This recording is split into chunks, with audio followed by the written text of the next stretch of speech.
What Bleacher Report saying that they're going to do at 5? The Dolphins? Yep. Justin Herbert. Justin Herbert's his what? His stock is skyrocketing. The reason it's skyrocketing. This is the shit I'm talking about. I know. Hey, Not the I definitely got a reason when this from Bleacher my Report. goddamn pick. It's running. Fucking Justin Herbert. He gonna be on the board when you pick at 6. Why is it skyrocketing? Based on what? Based on durability, based on football IQ, based on arm strength. That's it. Football IQ. He's more durable. People are worried about Tua's durability. But he good. What about that fucking part? Listen to me. People are worried about Tua's durability. And the reason they're more worried about Tua's durability is because they haven't been able to get their hands on him. Because of the virus, he can't travel. So it's not like I can invite you to our facility so that our doctors, our medical team can make sure you're all right. We're having to go off of someone's opinion that your hip is fine. And and we as an organization are unwilling to invest a first round capital and a fifth year option on somebody when our medical team can't get their hands on it. Right. Understood. With Justin Herbert, you don't have that. There is no durability. You know what else you don't have? He ain't fucking good. The fucking talent. So now you got a healthy motherfucker that ain't that good. And what you also don't have is a motherfucker that played where you're talking about the level of competition that Tua played against versus what Justin Herbert. Well, why is he skyrocketing then? That's my question. Where the fuck is it? The reason he's skyrocketing is because when you go through the top 10 picks, all right, let's just look at it. There's a need there for quarterback, a need there for quarterback, a need there for quarterback, a need there for quarterback. Okay. 4 out of the top 10 picks need quarterbacks. Yeah. And he's jumping all of those guys but Burrow in terms of talent though. I mean, I think the scouts are saying his talent. consensus is saying he's the third guy quarterback on the. You know, So your biggest problem is that he's jumping. And the only reason they're jumping to he's jumping is it's because of the injuries. The injury. But if it wasn't for that injury and let's say Tua win first, you would think Justin would be the next. No, let me say this. And let me be perfectly clear. Let me be perfectly clear with this shit here. If it weren't for the injuries, Tua would lead Joe Burrow. Right. Okay. And Tua would be right here. I think I agree with you that. I think that's true. And he should. He's the best player. He's the best quarterback in the draft. Dog. He is. Motherfucker can play, dog. So the hip injury that says you're going to take Joe instead just because of the hip injury with today's medical advancement Not in science? just because I just watched Joe Burrow go through. You talk about playing against competition. LSU. Not a knock on Joe. No. I'm just saying. Right. So, as a matter of fact, we was just talking about this. Joe coming into last year's season, I think they had him coming into the season projected to be like a 4th, 5th, 6th round, 3rd day pick. Okay. Now he's the consensus number 1 pick based on one season. What he did in that one season, the level of play, the weight, the competition he played against, the numbers he put up in big games against great defenses, everything that you can ask for, he did. For sure. Everything you can ask for. Right. And you can't say what he did against Bumfuck State, he did against the best of the best. But Tua did as well, didn't he? He got hurt every year. That's the thing. And his hip, knee, He got hurt. ankle. He got hurt every year. Every year. So it's durability is definitely. He got hurt every year. He had to play the whole year. If you think he's the best player, right? Except for the injuries, the durability question, then why take him at 5? Why do I take him at 5? Yeah. I'll tell you why I take him at 5. And that is my pick at 5. Just full disclosure. I'll tell you why I take him at 5. Number 1, football, there's 3 reasons. Number 1, football is a risk-reward game. Number 2, because of the new salary structure, because of the new salary cap, you're not paying a rookie $50 million. It's not as expensive. It's not as expensive. If you miss on him, let's say he can't stay healthy, it sets your franchise back a couple of seasons. Okay. If you pass on him and he drops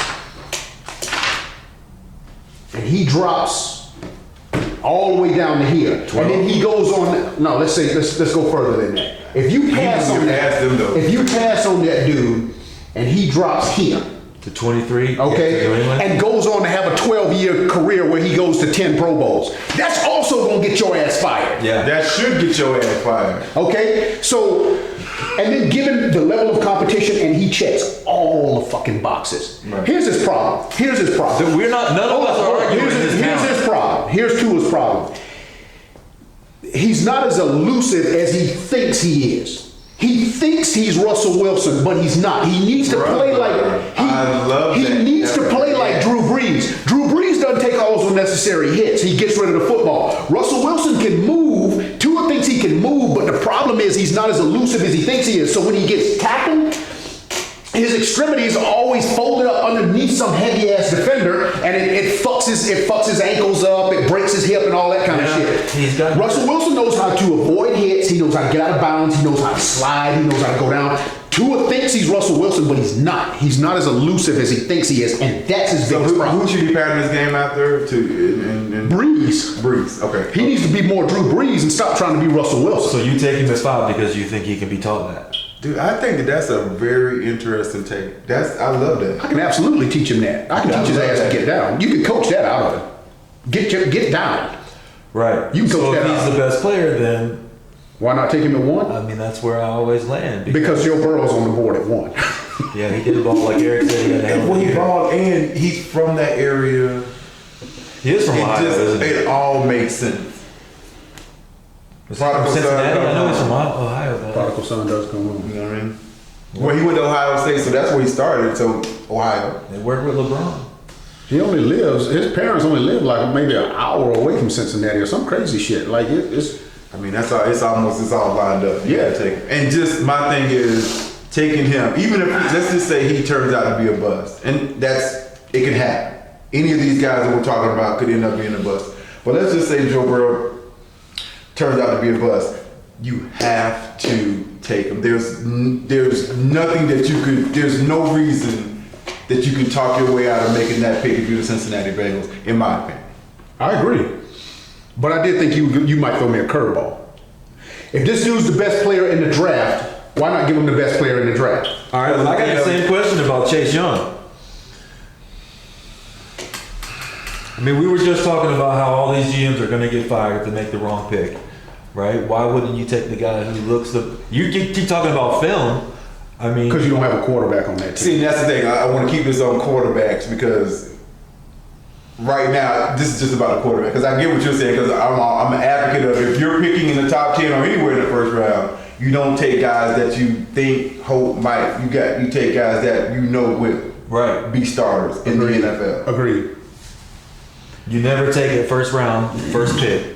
You don't reach with that particular pick. You don't A reach player over a quarterback? But see, you can They need a justify. quarterback. They have. Right, that's what I mean. But you can justify taking a quarterback in the top 5. The amount of money you're going to end up paying them, the fact that you're locked into them on a 5th-year option, and usually teams picking in the top 5 need them anyway. They need a lot of things. So it's either... So in your mind, forget Chase Young. There's no way you would take him because you're taking a quarterback with 1 in Cincinnati regardless. They need one. If you take Chase Young, who lines up under center? I don't know. Is Eric Woodall still there, right? Technically. Right. And he was there. and he's one of the reasons Got no more pick. he's one of the I didn't reasons realize he was still there. he's one of the reasons that exists. Okay? So I can't argue with that. okay. I think there's 4 cornerstone positions on a franchise. I think there's 4. 4 that you don't pass on if you have an opportunity. That you have to have them. Obviously, there's the quarterback, there's the left tackle. There's a player on defense, either a game-wrecking edge rusher or somewhere on the defensive line where you got a game wrecker. And then I think the 4th cornerstone position is a cornerback. You see a lot of teams paying up for an elite corner. That's the one position Belichick will pay up for in free agency. He'll go out and get an elite corner, to lock down one side of the field. I think those are the 4 cornerstone positions on an NFL roster, and you have to have those 4 in order to be successful. But I get where you're going with it because I never advocate just drafting a quarterback because you need a quarterback. If he's not good, you still need a quarterback.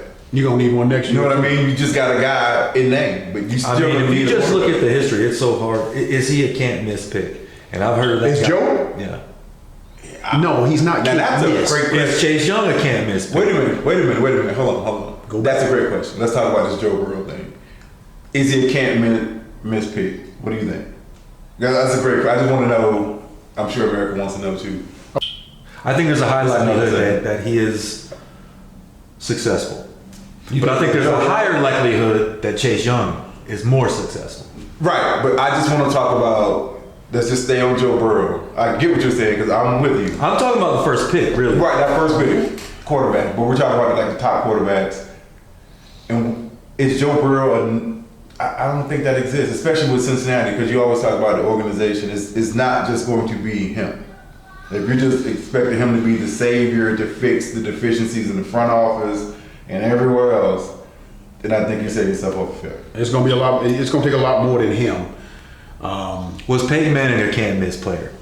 Yes. All right, so how does he compare in relation to a guy who's taken like that? Yeah, boy, you paint me in this corner. Yeah. I'm just saying. I know. I'm trying not to answer. I don't think that he's a can't miss. I get where you go. No, he's not a can't miss. Is Chase Young a can't miss? Yes. Okay, and we all just agreed. We all just agreed that I don't think he's a can't miss. Can't miss. Yeah, I don't think so. I mean, I would be very. I would be injury. Yeah, I mean that's anybody. Right. Yeah. But if he's healthy, I think Chase Young is going, at the very least, I ain't saying he's going to have 16, 17 sacks every year, but if you get a guy who's consistently between 8 and 12 every you year. need a double-digit sack. If you're taking him right there, he needs to get you double-digit sacks. Right, and I'm just saying his work, a bad year for him should be 8 sacks, but the norm should be around 10 sacks a year. Yeah, double figure. That'd be huge. That's huge. That means But if you're taking a guy number 2 overall, that's what I'm sure that's what Houston expected when they took Clowney. Right. The 1 year Clowney, I think Clowney had 8 sacks 1 year, and that was the year J.J. Watt was healthy. Mm-hmm. You know, so J.J. Watt's drawing double coverage every snap. Right. And So Chase Young reminds you a lot of him, huh? who? Clowney. Clowney. I don't want to say that. I don't want to say that. Sounds like you want to say that. No, I don't want to say that. I think he's a can't miss. Like you said, bar injury, but I think that's anybody. And I just wonder, is Joe Burrow a can't miss? Fucking can't miss. We already said 2. I know. Bold That is so statement, dude. bold. That's why I didn't want to answer. That's Who's why the last can't miss? Who's the last can't miss player? I mean, I just asked you about Manning, but Was it Andrew I'm sure Luck? there's more recent than that. Yeah, he was one. The last kid. The last can't miss player. The last guy that you knew without any doubt that you are getting a good player. I say it was Andrew Luck. Well, when I say can't miss, I think there was without any doubt Chase Young, you're getting a good player. Since That's what I'm saying too. Maybe the language isn't too harsh, but I think I know that, and I'm just scared of that language. That can't miss All right. because That shit's bold. I get it. Well, it's bold to take him at 2. If he's can't miss, it's not bold. Well, If he's a can't miss player. That's what Okay, now, again, I don't know how McShay does these grades, but McShay says he's got a higher grade than both the Bosa brothers. Did you think the Bosa brothers were can't miss? No, I didn't either. no. I didn't either. But I would have bet that they would have been good ball players for sure. yeah. Better question: where they were drafted, the Bosa brothers? You felt like they were reaches? No, no, because again, a game record on defense is one of my cornerstone positions. So if you can get one, you absolutely get one. So the older brother went no later than 5. Mm-hmm. He went like 3 or 4, I believe. Okay. And then we know his younger brother last year went 2. And how have they been in the NFL? Really good. Little brother had a game wrecking season. Right. Was he defensive rookie of the year? I think so. I think so. I think he was defensive rookie of the year. Yeah. And then older brother didn't have a great season. But he's a good player. But he's a good player. But yeah, he's not the kind of guy that you say he's a bust. He ain't Clowney. But, older brother is a good player. Right? Okay, so. He does remind you of Clowney, just for the But that's what you want to get when you're picking top 5. You want to get guys that with 2 or 3 years later. I don't say that, man. It's been too long. That's what he says. It's been too long He since thinks that. Chase Young is Clowney. I don't think Chase. I'm not saying that. I know you're not saying that. I'm saying it for Chase you Young. because Chase Young. you keep saying it without saying it. Listen, I saw Clowney wreck one game. You know, You keep talking about In South Carolina. I'm talking about Michigan, dog. Yeah. But he was talking like this against Michigan. Yeah, you're right. He pretty much beat The stuff. Yeah. He pretty much beat Michigan by himself. And that, the legend was born right there. Okay. Chase Young is that motherfucker. Man. He is, But he's got way more than one game against Michigan. agreed. Okay. Agreed. All right. Now E-Rob says. Now I know E-Rob doesn't miss a Georgia game, and E-Rob says Clowney had game-wrecking moments. No, he was a beast. We couldn't block him. No, he was a beast.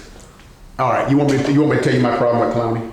No, I want you to tell me why you're comparing him to Chase Young. I'm just saying Chase Young. I'm just saying I never said that. Number one. You didn't. You're right. What I'm saying is you're using the term can't miss. And I'm saying in this entire draft, is there a can't? I don't see a can't miss player when I look up and down this entire roster. I see guys that I could say, you know what? When I look at this entire lineup, I don't see a can't miss player. So I started trying to quickly think on the back of my head, who's the last college player that I looked at and I said, dude, this dude is can't miss. If whoever gets him is getting a guy that is going to produce for 10 years. Right. That's interesting. No, that's a good question. The first two guys that come to my mind, I said Andrew Luck. Yeah, I mean, yeah, Manning came to mind, Luck came to mind. I'm and just Manning, yes, when he came out, Right. the personal experience just being out there playing against like that dude. You saw it. He had it. You saw it. Whatever it is, he had it. Exactly. And big ass fucking head.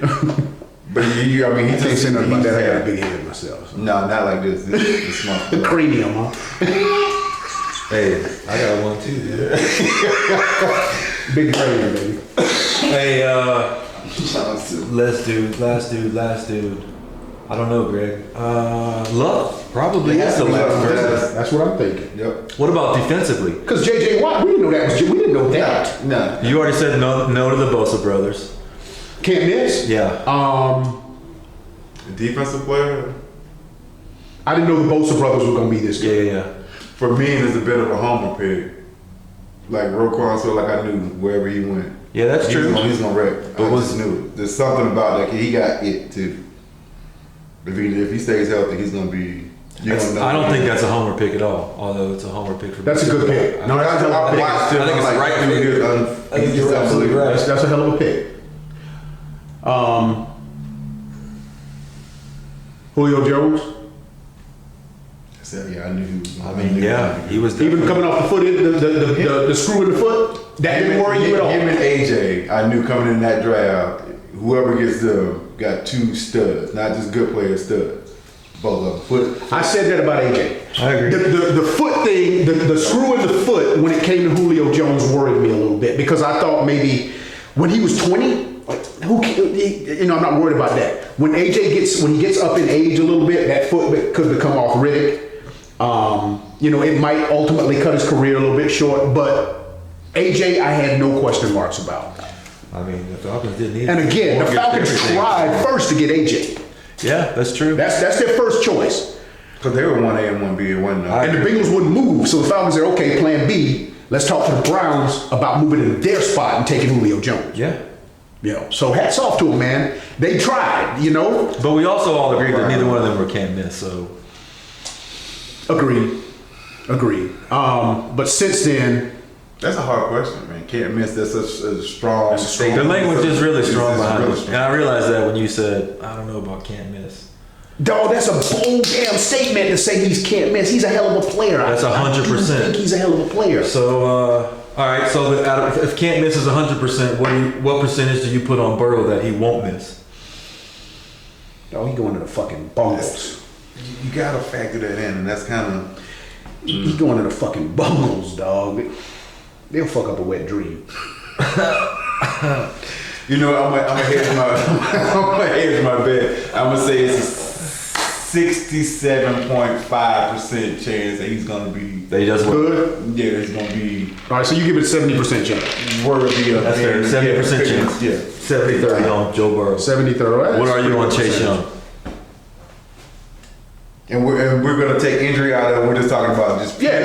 Let's say they both have 15 You have to take injury out of it, it won't matter. Right. Yeah, I'm 85-90% sure he's gonna be. All right, and what are you on Tua? Taking injuries out. Yeah. 85, 90%. So he's closest to can't miss for you guys if you could take the injury. Dog, if there was no questions about him, like I said, he would be going here. I think that's okay. He would be the number one pick. Remember a year ago, people were running around, fans were running around talking about tank for Tua? Like if you were a franchise, we need to tank for Tua. Now they flip that shit. This year they're saying let's tank for Trevor because next year Trevor Lawrence comes in, or at least he's eligible.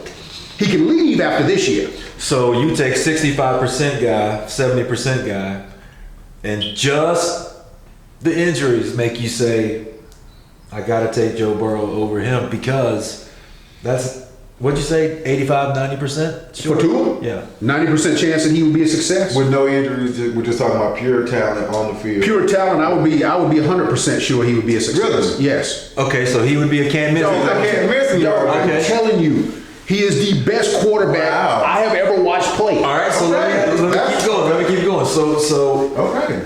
With medical technology and all the advancements, they can put people back together again and rehabs, and I mean it's crazy, right? You would agree that. Yeah, Okay. absolutely. I get where you're going. Absolutely. Why not? Why not take him? Why not? Because those same If he's 100% but in your those head. same medical things exist now, and he's missing But games. Joe Burrow could get crunched up in the second game of the When season. he stay healthy, Not the way Tua gets crunched up. he find a way to miss games. Tua gets. But you told me earlier that you thought you could coach him out of getting hurt like that, like going down. I could. All right. I think I can coach his ass out. All right. So So you're saying you're advocating why wouldn't Cincinnati just go ahead and make that pick? tank for Tua. Really? I mean, are we really saying? I mean, are we gonna look back at this draft and go, I can't believe they didn't take Tua? You might. It's possible. It's the Bengals, dude. Are we gonna look back at this draft and go, yeah, Joe Burrow should have been taken number one? Yes, that's possible as well. Okay. Now, is Which is more likely? science to this Which shit. is more likely though? Take an injury out of it, or all things being equal? Just reality. I'm just reality. I ain't taking anything out of it. Just what's more likely. Okay, history tells us. Here's what history tells us. I mean, History tells us Tua is going to get hurt again. yes. Okay. That's absolutely what history tells us. Now, are you willing to disregard that and say, I don't care about all of that, I'm going to take him number one? If I'm the Bengals and Joe Burrow is coming, if Joe Burrow is not coming out in this draft, if Joe Burrow stayed at LSU, I'd probably pull the trigger on that. All right. So, but Joe Burrow decided to come out. So I will take the healthier guy. All right. I will take the guy that I know is more, that I know that I've got no injury concerns about, over a guy that history tells me something's going to happen. Let me ask him just one question. Go. Because something I just heard you say. You said Tua with no injury, without injury, we take that off the table. Then you pretty much said he's a can't miss. He's 100%. So then injuries, everything off the table with Burrow. What is he? I'm curious as to what. With Joe, with taking If injuries, Tua's 100, what is? yeah. Okay. Yeah. 70, 80. Yeah. Joe had an amazing 2019 season. Tua had if he would never get hurt, Tua had an incredible career at Alabama. No doubt about it. He had moments that and I don't want to bring up anything that gives you heartache, but he had moments, big game moments when the lights were super bright, Yes, he did. when he shined, dog. Joe had a phenomenal 2019 season. He really, really did. He played his ass off this past year, and hats off to that young man because he's gonna get everything that he's worked hard for. Tua Tagovailoa is that motherfucker when he's on the field.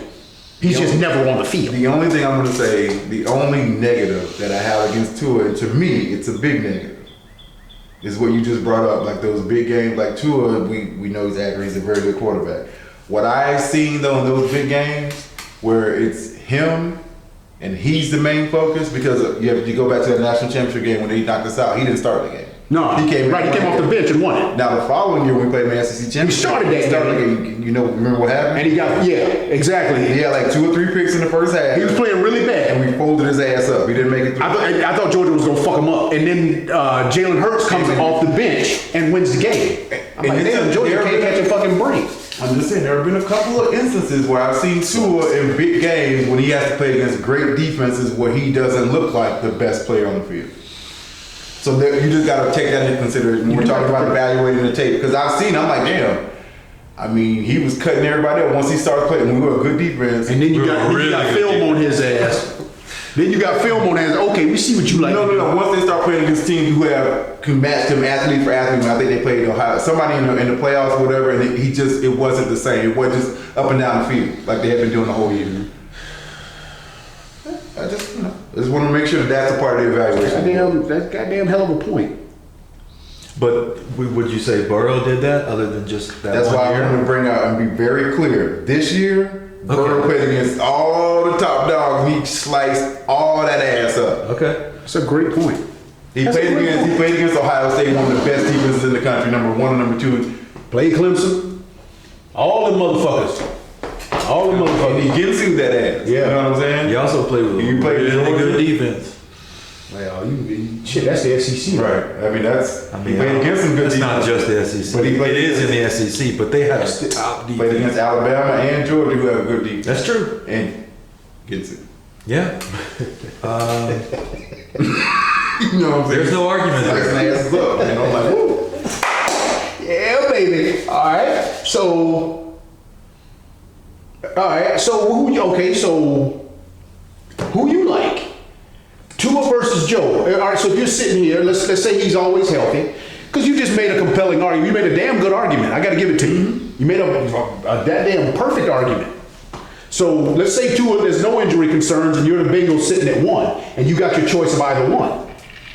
Who you taking? You got one guy coming off of where he gets Zoo motherfuckers in 2019, and you got another motherfucker who had moments where he really shined, where the lights were really bright, but then you got other moments where when he's going athlete for athlete, A great deep. It just now all of a sudden there's you just ain't seeing it. Right. You know, you just don't see it. He ain't cutting motherfuckers up like, he slicing motherfuckers up like Joe did this past year. See, that's the question. That is a difficult question. That's why I'm glad I ain't got to make that decision. But In the my people that do have to make this decision, Career they can- depends on that shit. Man, But the people that do have to make this decision, they're factoring in injuries. You're telling me to take that out, so they kind of, you know what I'm saying? That makes They are going to factor in injuries, and that's why I think I think the top 2 picks are already locked. They would have to get some ridiculous ass offer in order to move out of that spot, and they basically said it. I would 100% move out of that spot, get more picks, and preferably with the Dolphins. Because they got the 3 1s. Yeah. You would definitely move out of that spot 100%. if you had no You just told me Andy Dalton's still on the roster. I would 100%. Yeah, that was one. But see, if I'm Miami, the fact that Andy Dalton's on the roster is But one that of the just reasons I was tells me I can drop lower, and if we suck again, man, we'll pick a quarterback next year. But if I'm Miami, I don't move. I'm gonna get one of these 2 quarterbacks. I think Miami's gonna have a shot at Tua without moving. I really do. Unless you said like a team like the Chargers or the Patriots, The Chargers or somebody else the jumps Panthers up. could jump up into, because the Lions have said that they're willing to move, and so are the Giants. The Giants keep saying it. No, we're in the business. I mean, the we're in Dolphins have a lot to negotiations. offer with 3 picks in the first round. But I don't want to lose those 3 picks. I can help my team significantly with those 3 picks. You could change the whole trajectory Yes. of your whole organization. The Bucks did it. Yes. And we talked about before, if you hit 2 of the 3, it'll yes. make that impact. Yep. I agree with you. Hell yeah. Derek Brooks. Especially you go out and you hit on them 3 motherfuckers. Yeah. Yeah. I think they got in the safety 47 in that draft too, and that was the nucleus of that defense. Exactly. Defense. Exactly. They changed all that. Changed all that shit around, dog. Yep.